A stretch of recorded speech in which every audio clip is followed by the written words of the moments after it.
సర్వేపల్లి నియోజకవర్గం జనసేన పార్టీ కార్యాలయం నందు విలేకరుల సమావేశాన్ని ఏర్పాటు చేసిన సర్వేపల్లి నియోజకవర్గ జనసేన పార్టీ సమన్వయకర్త బొబ్బేపల్లి సురేష్ నాయుడు మాట్లాడుతూ డైమండ్ రాణి రోజా నోరు అదుపులో పెట్టుకో, జన సైనికులని జెండా కూలీలను మాట్లాడడం మీకు సబబు కాదు.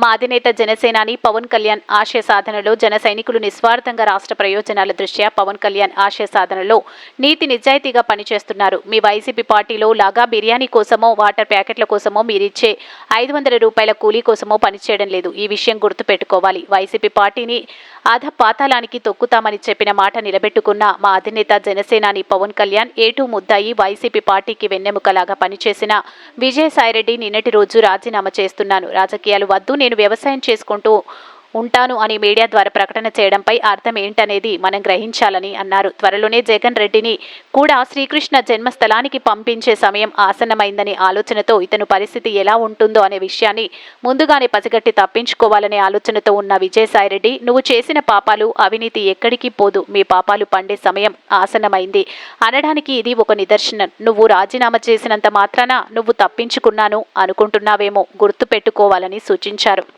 అందరికీ నమస్కారం. నా పేరు బొబ్బేపల్లి సురేష్ నాయుడు, సర్వేపల్లి నియోజకవర్గ జనసేన పార్టీ సమన్వయకర్త. ఇటీవల ఏదైతే రోజా డైమండ్ రాణి రోజా ఆవిడ మీడియా సమావేశం పెట్టి జన సైనికులు జెండా కూలీలు అని చెప్పి మాట్లాడటం జరిగింది. గతంలో కూడా మాట్లాడింది. గతంలో మాట్లాడినందుకే డిపాజిట్లు కూడా లేకుండా 11 సీట్లకి వైసీపీ పార్టీని కూర్చోబెట్టినటువంటి ఒకే ఒక సైన్యం జన సైన్యం. ఆ విషయం రోజాకి తెలుసో తెలీదో. అమ్మా రోజమ్మ, ఏదైతే మీరు మంత్రిగా ఉన్నప్పుడు నెలకి 10 నుంచి 15 సార్లు తిరుమలకి ఒక్కొక్క బ్యాచ్ని తీసుకొచ్చి దర్శనాలు చేసి పంపిస్తాము. నువ్వు వాళ్ళ కాడ ఎంతెంత ముడుపులు తీసుకున్నావో, కాంట్రాక్ట్లు ఏమన్నా తీసుకున్నావో, కమిషన్లు తీసుకున్నావో ప్రతి విషయాన్ని కూడా కూటమి ప్రభుత్వం బయటికి తెస్తుంది. నువ్వు పర్యాటక శాఖ మంత్రిగా ఉన్నప్పుడు ఎన్ని కోట్ల అవినీతి అక్రమాలు చేసావో వాటన్నిటిని కూడా త్వరలోనే ఒక్కొక్కటి కూటమి ప్రభుత్వం బయటికి తీసి నీ బతుకు రోడ్డు మీద పెట్టేటువంటి పరిస్థితులు నువ్వు చూస్తావు. రెండవది వచ్చి, ఏ రాజకీయ పార్టీలు అయినా సరే పార్టీ అభిమానులు ఉంటారు, అభిమానంతో పనిచేసే వాళ్ళు ఉంటారు, జెండాలు పట్టుకొని ఆ స్థానికంగా ఉండే నాయకుల మీద అభిమానంతో జెండాలు పట్టుకొని గ్రామాలలో తిరిగే వాళ్ళు ఉంటారు. వాళ్ళందరినీ కూలీలను తప్పు. జనసేన పార్టీలో నిస్వార్థంగా పనిచేసేది వీర మహిళలు, జన సైనికులు, జనసేన నాయకులు. ఈ విషయం గుర్తుపెట్టుకోవాలా. నువ్వు మాట్లాడినటువంటి ఆనాడు అసెంబ్లీ గేట్ కూడా తాకనేమో పవన్ కళ్యాణ్ గారిని అని చెప్పి మాట్లాడావు. ఈ రోజు నీ పరిస్థితి, నీ పార్టీ పరిస్థితి ఎలా ఉందో ఒక్కసారి వెనక దిగి చూసుకో. ఎవడు కూడా నీ పార్టీలో లేకుండా ఒక్కొక్కరు వెళ్ళిపోతా ఉన్నారు. ఎందుకంటే నీకు ఒక పేరుంది, ఐరన్ లెగ్ అని. నీ ఐరన్ లెగ్ అనేది 2024లో పనిచేసింది. కాబట్టే మా అధినేత పవన్ కళ్యాణ్ గారు ఆనాడే చెప్పాడు, వైసీపీ పార్టీని అతపాతాలకు తొక్కుతానని. ఈ రోజు అతపాతాళంలో కూడా లేకుండా పోయినటువంటి పరిస్థితి మన కళ్ళ ముందే కనపడతా ఉంది.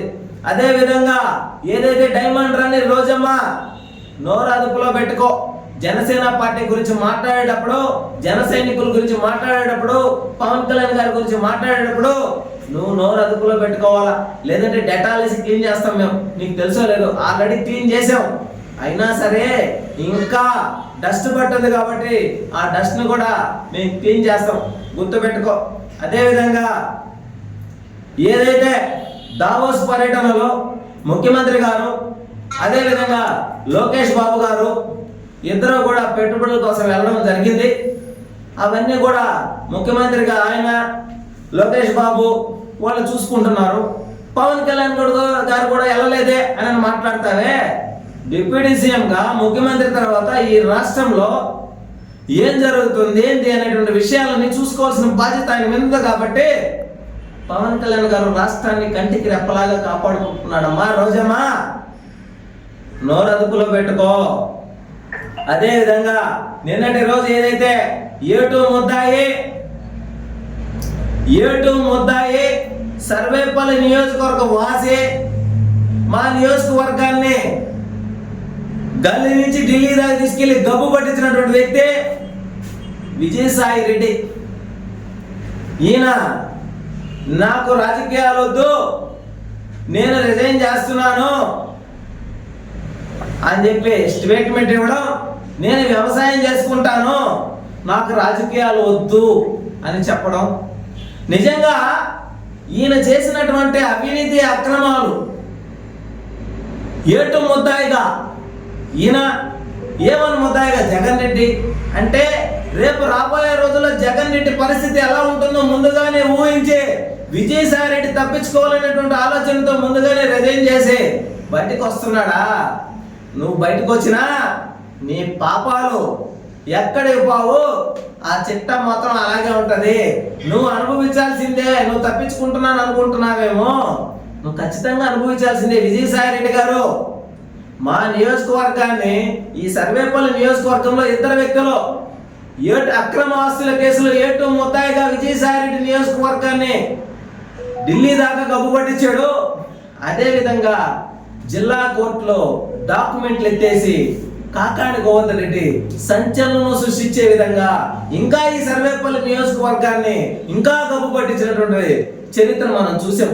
వైసీపీ పార్టీలో ఈ సర్వేపల్లి నియోజకవర్గంలో ఇద్దరు వ్యక్తులు నాశనం చేశారు.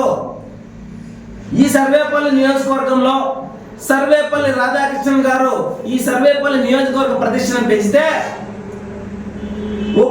ఉప రాష్ట్రపతిగా వెంకయ్య నాయుడు ఈ సర్వేపల్లి నియోజకవర్గ ఖ్యాతిని పెంచితే, ఇద్దరు వైసీపీ నాయకులు ఈ సర్వేపల్లి నియోజకవర్గాన్ని భ్రష్టు పట్టించారు. సోమిరెడ్డి చంద్రమోహన్ రెడ్డి గారు ఎమ్మెల్యేగా, మంత్రిగా ఈ సర్వేపల్లి నియోజకవర్గాన్ని అభివృద్ధి చేస్తే, కాకాని గోవర్ధన్ రెడ్డి 10,000 మంది కుటుంబాలను రోడ్డు మీద వేయించినటువంటి వ్యక్తి, కృష్ణపట్నం పోర్టును మూతపడే విధంగా తయారు చేసినటువంటి వ్యక్తి. ఈరోజు ఎందుకు మాట్లాడుతున్నామంటే, వైఎస్ఆర్సీపీ ప్రస్తుత నెల్లూరు జిల్లా అధ్యక్షుడు కాకాని గోవర్ధన్ రెడ్డి కూడా ఎటు పోవాలో అర్థం కాక కూటమి ప్రభుత్వం పైన అప్పుడప్పుడు బురద చల్లుతా, మీడియా సమావేశాలు పెడతా, రేపు నా పరిస్థితి ఏందనేటువంటి ఆలోచన చేస్తున్నాడు.